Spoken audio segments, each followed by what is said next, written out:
Assalamualaikum warahmatullahi wabarakatuh.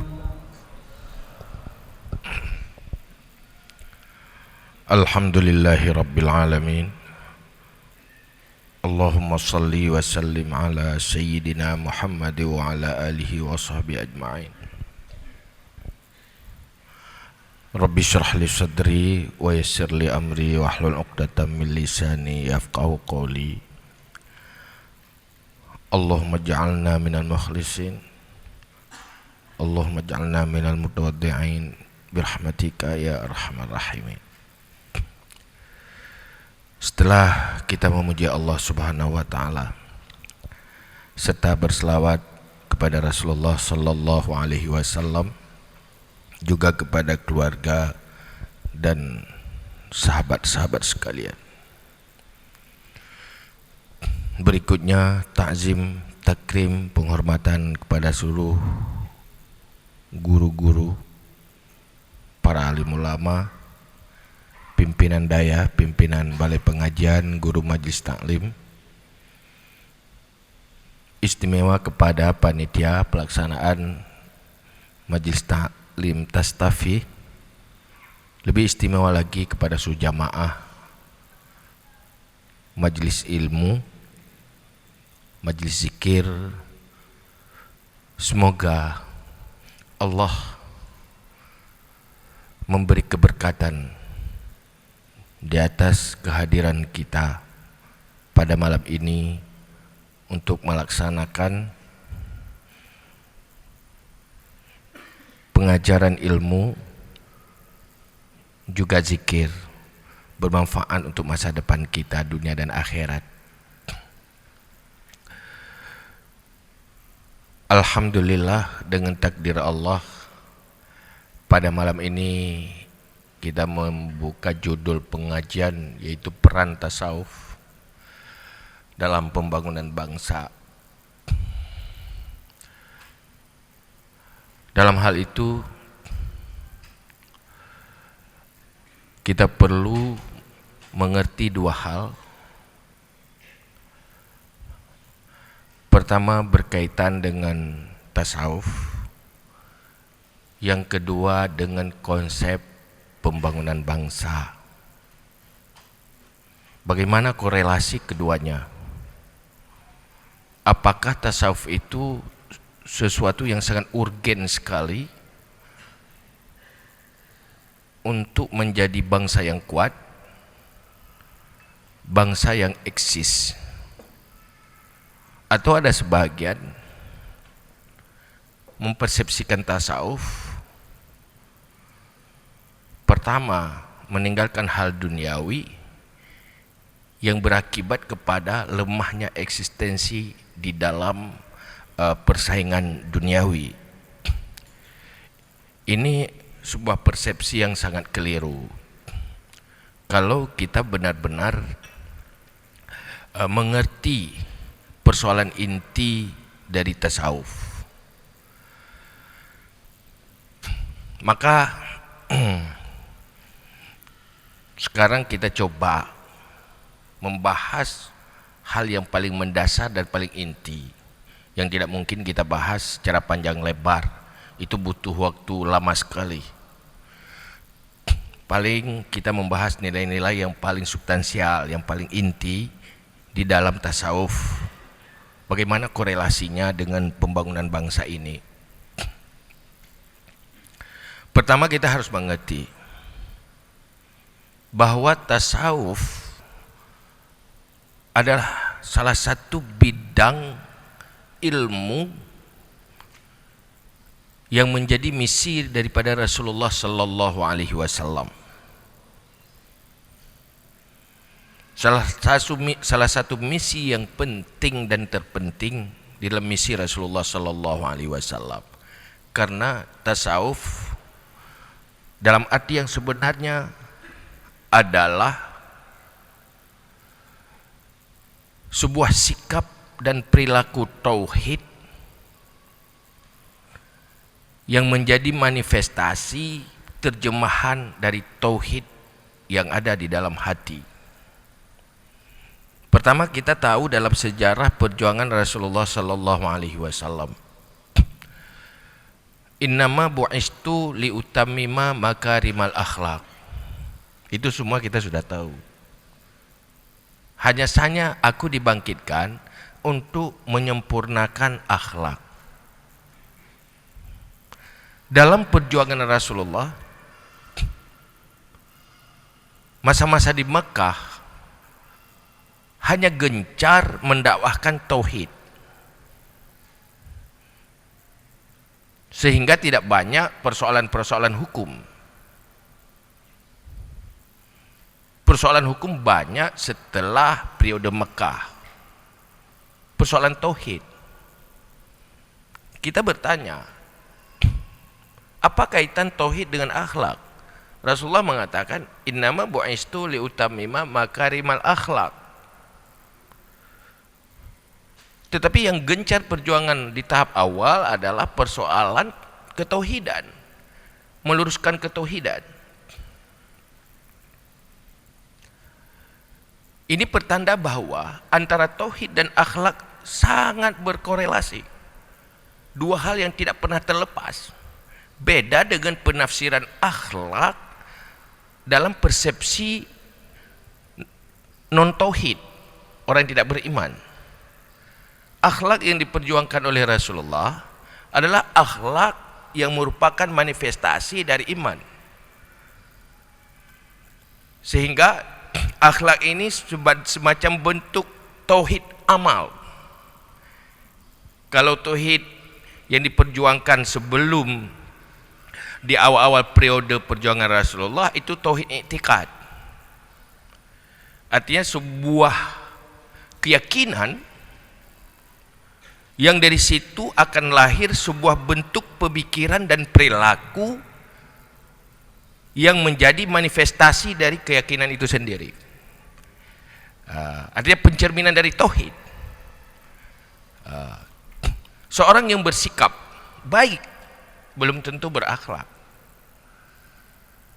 Orang berakhlak pasti bersikap baik. Orang bersikap baik belum tentu karena tauhid.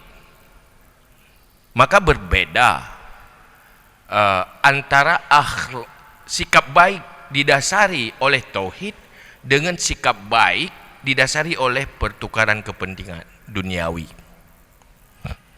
Sebuah sikap baik dan didasari oleh kepentingan duniawi itu bukan akhlak namanya. Seorang dokter pasti baik melayani pasiennya supaya langganannya lebih banyak, untuk menghasilkan uang lebih banyak. Kalau didasari untuk kepentingan menghasilkan uang lebih banyak, yang itu merupakan kepentingan dirinya sendiri, itu bukan akhlak dalam Islam. Itu pertukaran kepentingan. Semua orang akan melakukan kebaikan untuk kepentingannya diri sendiri.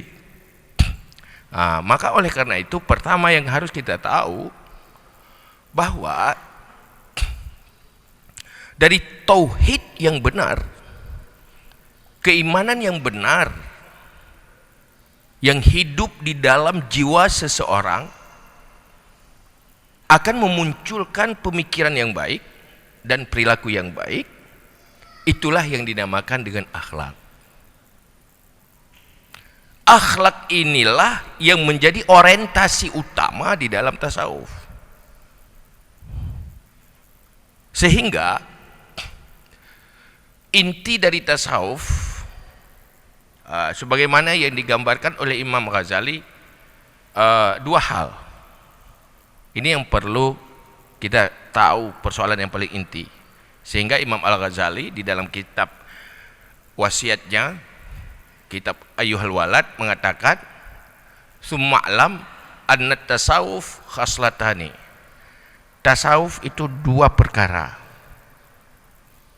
Inti persoalan tasawuf dua perkara. Artinya tasawuf tidak pernah keluar dari dua hal, dua perkara. Pertama, al-istiqamah. Yang kedua, sukun anil khalqi atau husnul khuluq.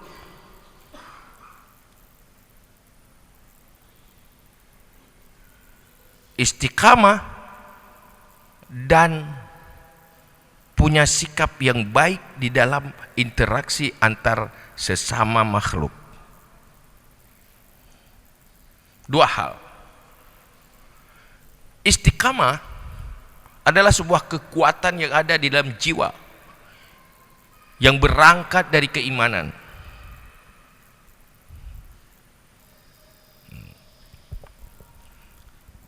Apa arti istiqamah? Dan kapan istiqamah itu terjadi?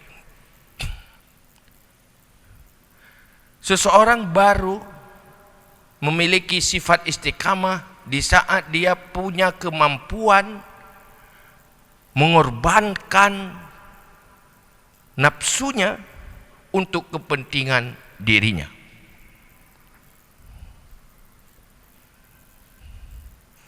Adalah sebuah kemampuan yang tidak rentan dipengaruhi oleh nafsu, tetapi tetap pada konsep dan garis idealis, dan siap dia mengorbankan perasaan nafsunya. Selama manusia masih dipengaruhi oleh perasaan tanpa mampu mengontrol lewat pertimbangan yang didasari oleh ilmu dan agama, itu belum istiqamah. Sehingga Rasulullah, contohnya Rasulullah berdoa, ya Allah, berikan kepadaku kekuatan untuk adil di saat aku ridha dan di saat aku marah. Biasanya manusia punya sebuah sikap dan kecenderungan yang saling berbeda di antara situasi saat hatinya lagi senang dan hatinya lagi marah. Di saat hatinya lagi senang, boleh dia akan lahir sikap dan perilaku yang baik, perasaan yang baik. Tapi di saat marah, berubah semuanya. Dia akan menghalalkan segala cara oleh dorongan-dorongan kemarahan dan kebencian. Orang yang istiqamah tetap pada sikap yang tepat dan benar dalam situasi bagaimanapun. Kapan itu baru ada? Di saat kita mampu, punya kemampuan untuk mengorbankan perasaan dan tetap mengikuti pertimbangan yang didasari oleh ilmu.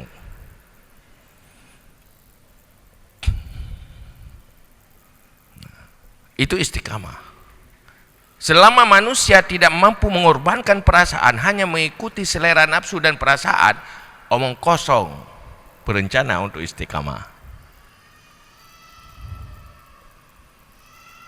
Sehingga sikap dan perilaku, malah pemikirannya ditentukan oleh bagaimana situasi dan kondisi.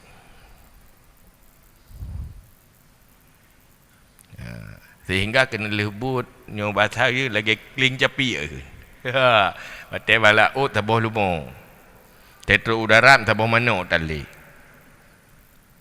Pemikirannya dan sikapnya jadi berubah.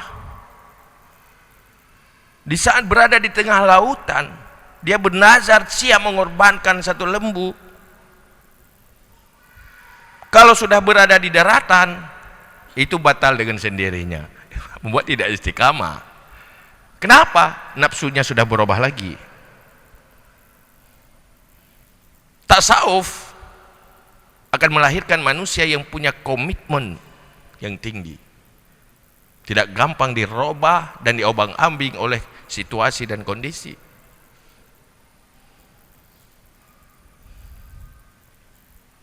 Sehingga dalam Al-Quran Allah berkata, alladzina amanu summastaqamu tatanazzalu alaihil malaika.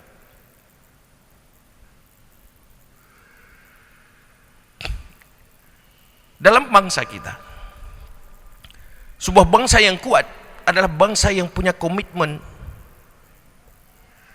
tidak rentan dan labir menghadapi situasi.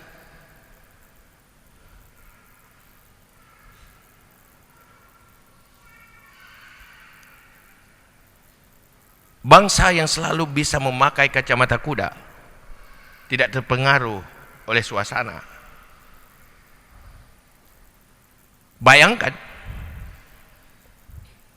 jangankan semua, mayoritas sebuah bangsa memiliki sifat tasawuf istiqamah, pasti akan menjadi bangsa yang kuat. Bukan bangsa penipu dan pembohong. Lidahnya tidak bisa dipercaya.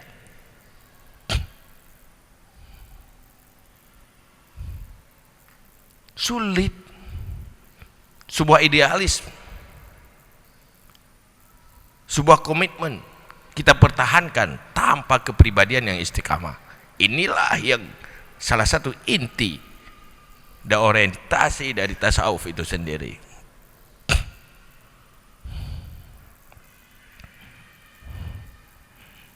Akan menjadi bangsa yang jujur, akan menjadi bangsa yang tidak mengkhianati terhadap komitmen-komitmen ideal.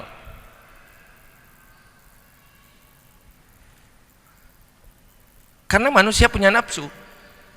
Di saat miskin, cita-citanya sangat idealis.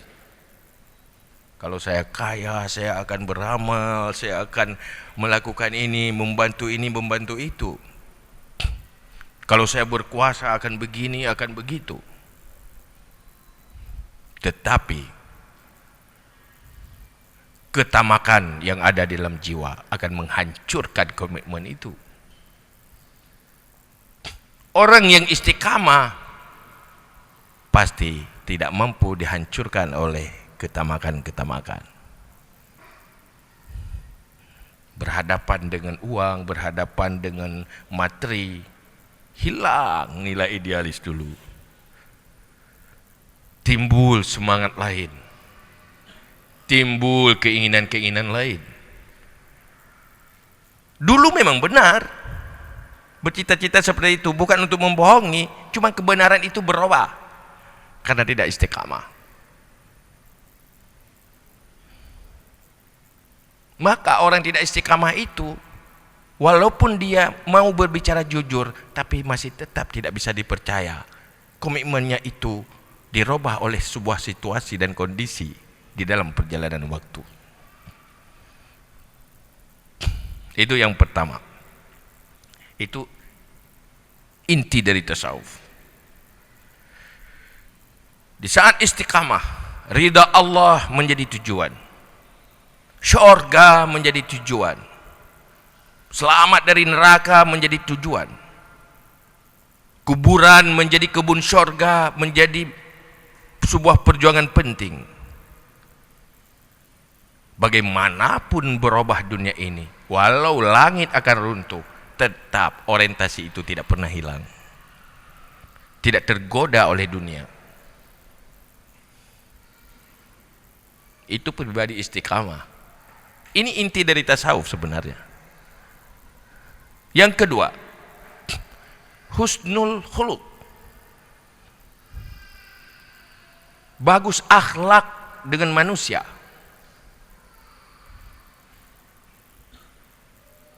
Punya kepribadian, sikap dan perilaku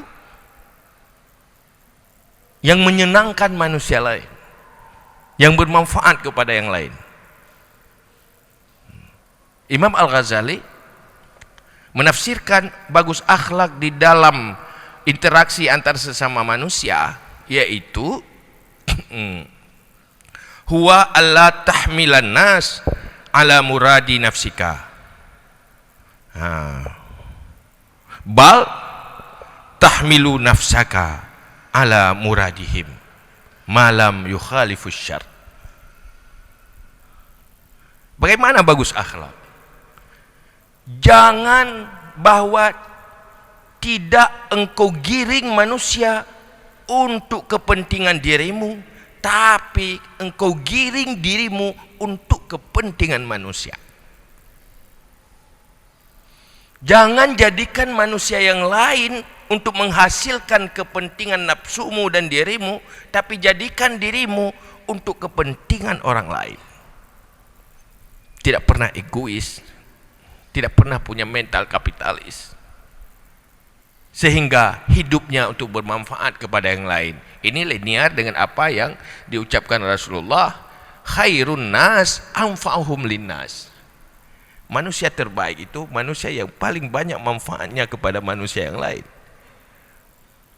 Ukuran baiknya manusia, ukurannya sebaik apa, semanfaat apa dia kepada orang lain. Kecil manfaatnya kepada orang lain, berarti dia manusia kecil kebaikannya. Ini tercermin dari generasi awal Islam.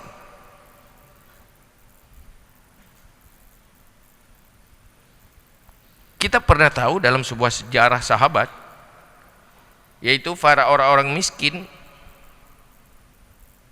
sahabat-sahabat yang miskin-miskin, fukara itu datang kepada Rasulullah mengadu tentang kemiskinannya.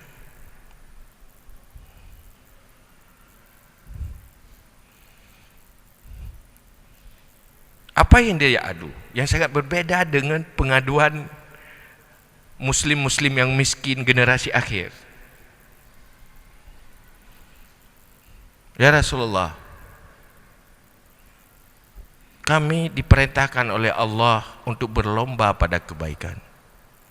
Fastabiqul khairat. Berlombalah kamu pada kebaikan.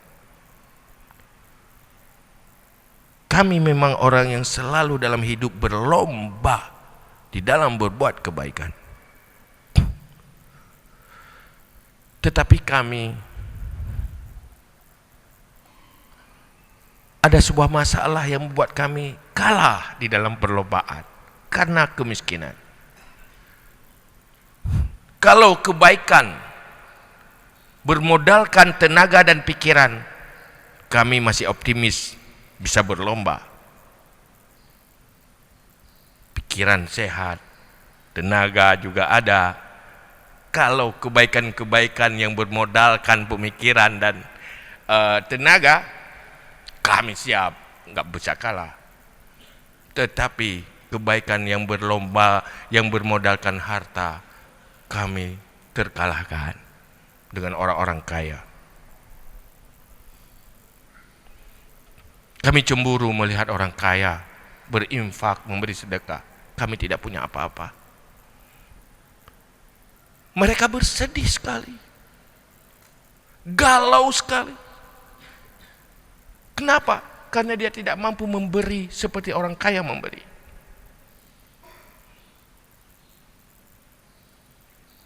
Tetapi dia tidak pernah galau. Di saat dia miskin, dia tidak menerima. Tidak pernah mempersoalkan mereka tidak menerima pemberian orang lain.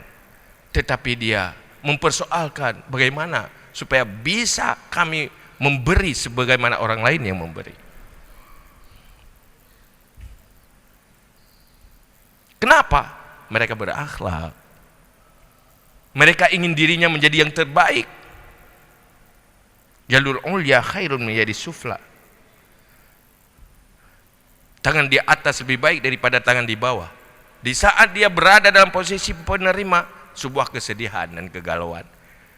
Tidak pernah bahagia jadi penerima dan sangat bahagia untuk jadi pemberi.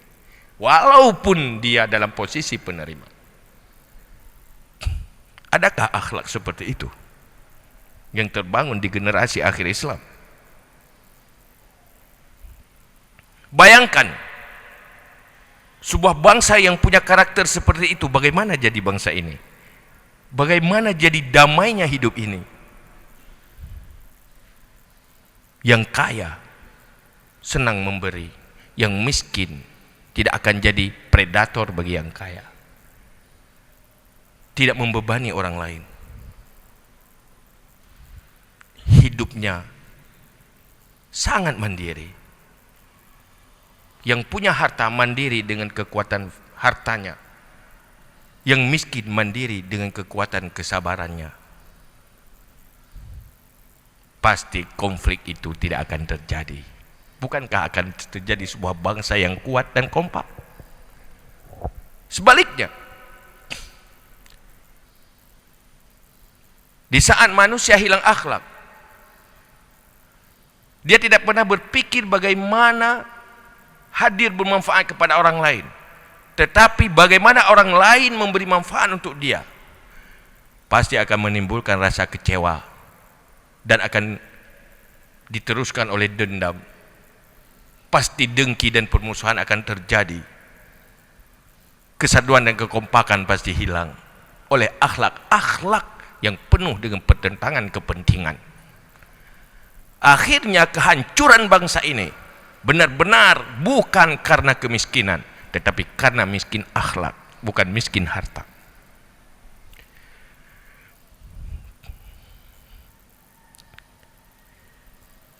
Kita tidak lebih kurang bahagia dan kaya ketimbang dengan generasi para sahabat. Kita tidak terlalu miskin ketimbang miskinnya para sahabat. Tetapi fukara sahabat menjadi pengukir sejarah dan pejuang Islam, terukir namanya sampai kiamat. Kaya dengan akhlak. Maka resah bangsa kita sedang mempertontonkan krisis akhlak yang tidak dipermasalahkan tentang krisis itu. Kita berbicara tentang krisis ekonomi. Kenapa generasi awal Islam ekonominya sangat terbatas? Yang miskin lebih banyak, yang kaya juga ada. Tetapi tidak menjadi bangsa yang lemah.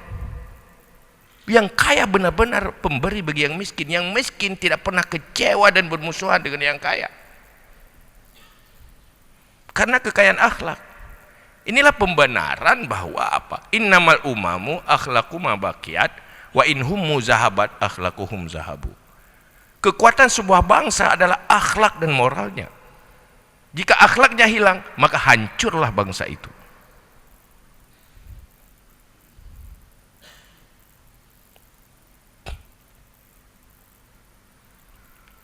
Maka kita tahu, kita berbicara tentang keadilan, kita berbicara tentang penegakan kebenaran. Itu tidak akan terjadi pada bangsa yang rusak akhlaknya, bangsa yang tamak materialistis, tidak berakhlak, yang berfondasikan iman. Sayyidina Ali mengatakan, at-tama'u mani'un an kulli haqqin. Tamak akan menghambat, menghalang tegaknya keadilan dan kebenaran. Sikap idealis akan hancur oleh ketamakan. Komitmen hilang, dihancurkan oleh nilai tamak. Yang timbul hanya sikap kapitalis.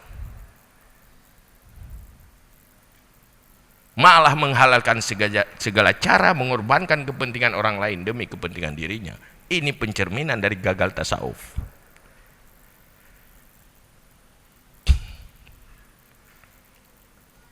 Sehingga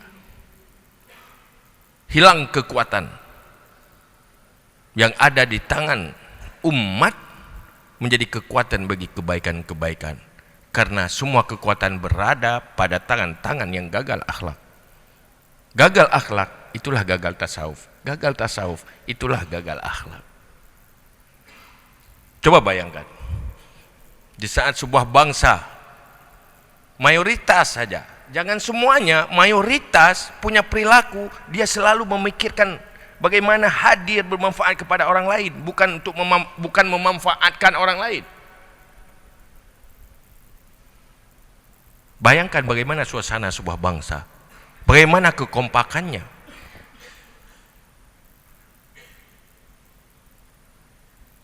Sebenarnya ini yang membedakan antara umat Islam generasi awal dengan musyrikin. Musyrikin karena orang gagal akhlak, tahsabuhum jami'an wa qulubuhum syatta. Engkau melihat mereka itu bersatu pada hatinya berbeda, saling sedang pertentangan kepentingan. Tetapi kondisi itu yang terjadi di generasi Islam di akhir. Kita melihat mereka banyak seakan kompak, padahal antara mereka saling dengki, saling merebut kepentingan, saling menghancurkan. Padahal dia satu bangsa, satu agama.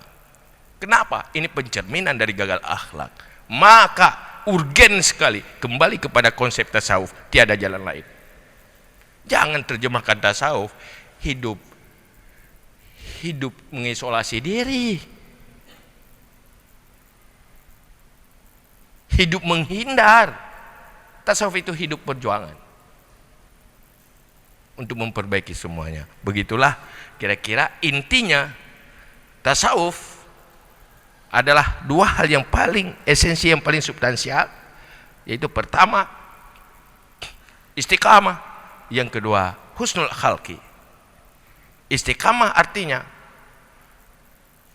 sikap dan perilakunya selalu manifestasi daripada sebuah pertimbangan, hasil daripada sebuah pertimbangan, bukan hasil daripada dorongan nafsu. Perasaan tidak pernah menghancurkan pertimbangan. Pertimbanganlah menjadi sikap dan tindakan. Yang kedua, hidupnya berakhlak, selalu berpikir bagaimana dia menjadi bermanfaat bagi orang lain. Bukan hidupnya bagaimana memanfaatkan orang lain untuk kepentingan pribadinya dan kelompoknya. Itu gagal akhlak namanya. Begitulah kira-kira. Terima kasih. Assalamualaikum warahmatullahi wabarakatuh.